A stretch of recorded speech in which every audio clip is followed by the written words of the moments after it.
all the matchups in the candidates tournament, this is the one for me that I was most looking forward to. It's Alireza Firouzja versus Hikaru Nakamura, a mouth-watering encounter, and it did not disappoint on day 3 of the candidates. So let's see what happened here. Alireza had white, and the first surprise for me came when he kicked off with pawn to d4 here. I had expected him to go e4, play all of the kind of Roy Lopez, Italian stuff, but okay, he goes d4.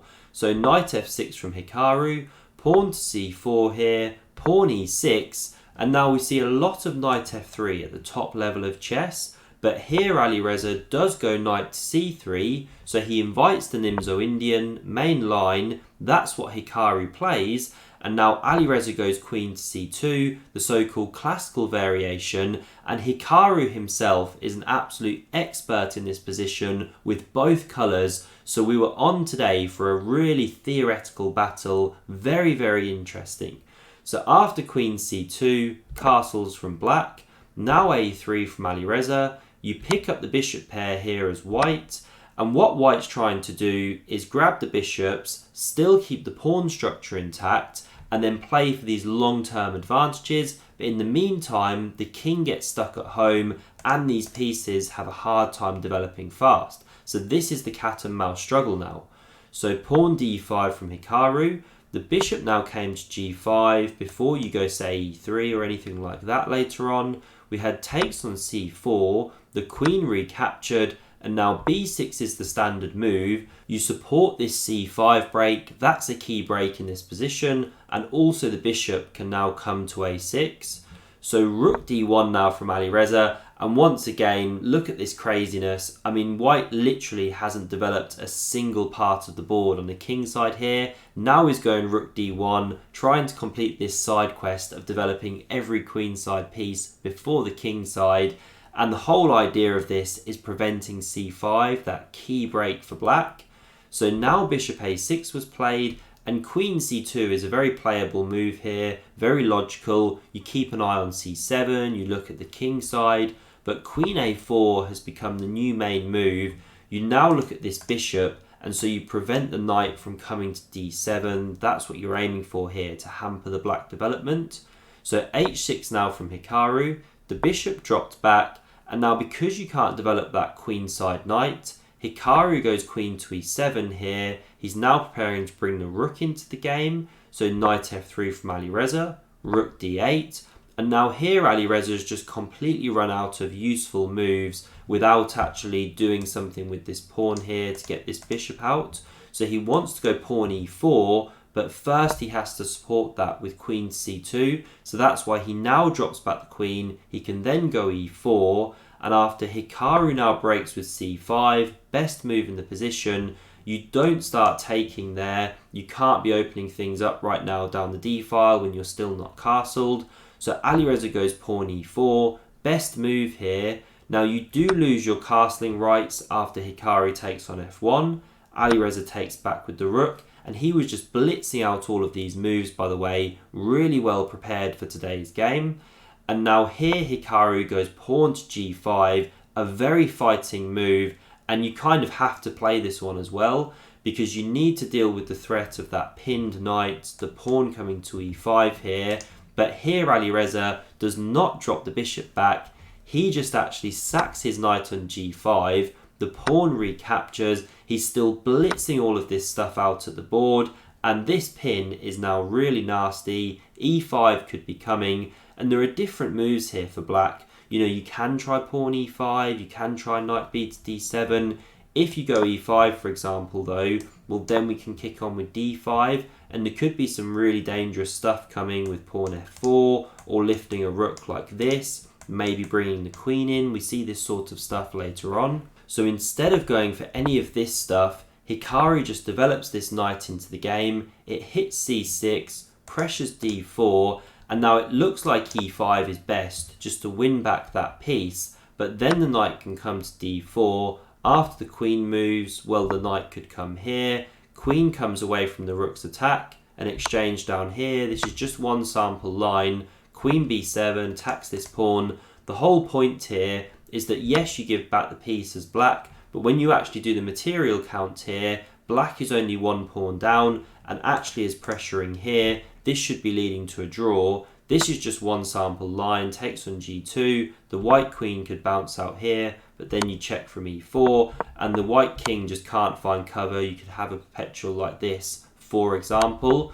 So a long line there, I know, but it's to kind of demonstrate this point that yes, you can go e5, yes, you can win back that piece immediately, but actually black then gets enough play, you level up the material, and it should be leading to some kind of perpetual.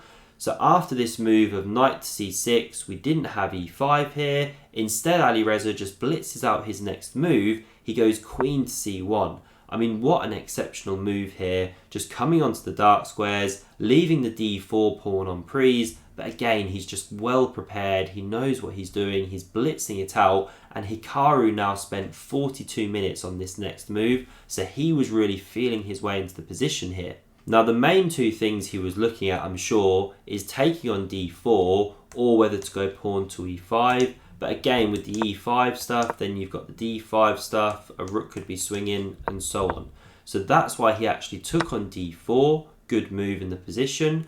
Alireza recaptured, the knight took back, and now once again, e5 isn't best. Then queen b7 can actually come here. If you land that one there, this is actually a bit better for black now, so you do have to be very careful. But instead, Alireza went queen to f4, pressuring this knight. And now you can start with queen d7 here, looking for the same kind of perpetual ideas with knight c2 check. But Hikaru actually plays it immediately. Alireza comes to the d file here, and now he goes queen to d7 check. You know, stepping out of this pin here, so that even though Alireza now picks up this piece here, well, Hikaru checks from here. The king steps back now. You could also go b3. Both ways are playable, but the king steps to b1, and now Hikaru checks from e4. The queens come off. Just coming back here, by the way, you can't step to c1 or then queen c4 check. You're looking at the rook, that kind of thing. So after king b1, we had takes on e4, check. The queens come off here, knight recaptures, and again, Alireza just blitzes out bishop f4. You know, not bishop e3. He still seems to be in his prep. Really unnerving for Hikaru, and this is just a better endgame for white. You run this with the engines, it's 0-0-0, equality, but the reality is that the minor piece of the bishop is just a bit better in the knight in these kind of endgames with pawns on both sides. Plus, white's already got an outside pass pawn here with that 3-on-2 majority on the king side. So the knight came back to f6 now. It's looking to come into d5. h4 from Alireza. He gets those ones going. Knight d5, bishop d2, pawn f5 from Hikaru. So he wants to clamp on g4 here. And now g3 from Alireza. He stops that pawn going any further. And now we had this king come into f7, improving itself. And ultimately, it's going to be needed here to blockade those kingside pawns. So f3 now from Alireza. He's preparing g4. The rook came to h8, stopping pawn to g4. So Alireza goes bishop g5, holds this pawn, renews this threat. And now c4 from Hikaru. So he goes for this policy now of pushing his queenside majority, getting that 3 against 2 going to try and generate counterplay. So pawn g4 from Alireza. Pawn to b5, and now rook d1 is an excellent move because you're threatening to now take here. After pawn recaptures, you pick up the knight.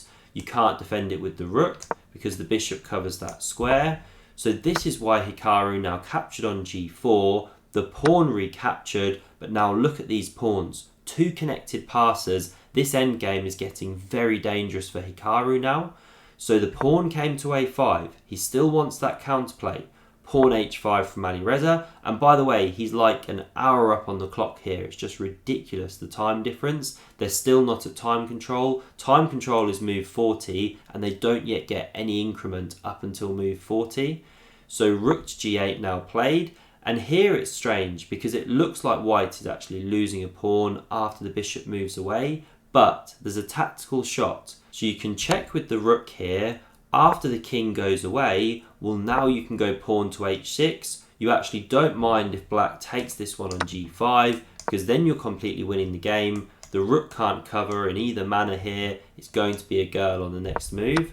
So rook to f8 was played next, and this is actually just a really clever move by Hikaru. If he'd have exchanged these rooks a move earlier when the pawn was still on h5 here, then this endgame would likely be a lot more dangerous. But after the pawn's committed to h6, well, now it's trickier for Alireza. You run this with the engines, they want to keep the rook on the board, move it away somewhere across the back rank here, try and keep going with the pressure, but Alireza couldn't necessarily see a way through there, so he actually chopped off these rooks, the king recaptured, and he goes bishop to d8 here, pressuring that pawn, and he wants to try and nurture this endgame using the power of that better minor piece when you've got the pawns on the opposite sides of the board. But not easy now. So the pawn came to a4. Now g5 from Alireza. The king came to f7. Pawn h7 here, threatens the queen. The king covers, and now pawn to g6. Of course, this pawn is immune. The moment you take, this one goes through. And so Hikaru goes pawn c3 here, trying to liquidate pawns, get them off the board, then gobble these ones. He's desperate to hold the draw here. And now it was Alireza's turn to burn an absolute ton of time here. So he spent 62 minutes on this move, just looking, trying to actually find a way to make this into a win and not let it liquidate to a draw. And eventually he takes on c3 here. The knight recaptures with check. The king comes to c2 and the knight drops back. And the key thing to understand here is that white just wants to give a check along this diagonal. If you can check that king, then it's game over, because then one of the pawns will go through. So the bishop comes to g5. It would love to bounce around like this, but now e5 from Hikaru disturbs that diagonal, and also in many lines the knight is now supported coming to f4. That's why, for example, if you go bishop to c1 straight away, well, now knight f4, bishop b2, you gobble here, it's no good. So coming back here, Alireza instead goes king to d2. Now we head king to h8, Hikaru just waits. By the way, if in this position he now goes knight to f4, immediately trying to capture, well, this is no good. Then you let bishop f6 happen. The king has to capture one of these two, then this pawn goes through. So Hikaru has to be careful. He has to keep an eye on this square, and that's why he goes king h8 here, drops into the corner, and now Alireza goes king to e1 here. Again, he has to be careful, because if you go king e2, well, now there's knight f4 check, instant draw, you're picking up this pawn, because if you actually capture this knight, well, now white is losing, because after black takes back, you can't actually stop all of these pawns here coming down, but the black king's got these ones blockaded. Now after knight f4 check, you wouldn't actually take that one, you'd have to come back with the king, and okay, should be a draw then after takes here. But that's why king e2 wasn't played, and this weird king e1 instead. It prevents that knight f4 check. And now b4 from Hikaru, we had captures on b4, pawn to a3, is it going through? Well, the bishop comes back just in time. That's where bishops are so powerful in these endgames. And now the knight took on b4, we had king to d2 here, covers any knight d3 checks. The knight came back to d5, and it's actually now swinging around here to gobble these pawns, and we're heading for a draw here. So Alireza took on a3, knight f4 played, bishop b2, we had takes on g6, bishop takes on e5, knight recaptures, and these were the final moves of the game. The players agreed a draw. You can't checkmate with just a knight, of course. So a very fighting draw, fascinating game. Now in the other games of the day, we saw all draws. So Fabi was playing against Duda. He was actually worse in this end game, did very well to hold it. We had Radjabov against Nepo, very boring game. Radja offered nothing with the white pieces. He was probably pretty tired from yesterday. That was a draw. And then Ding Loren versus Richard Rapport.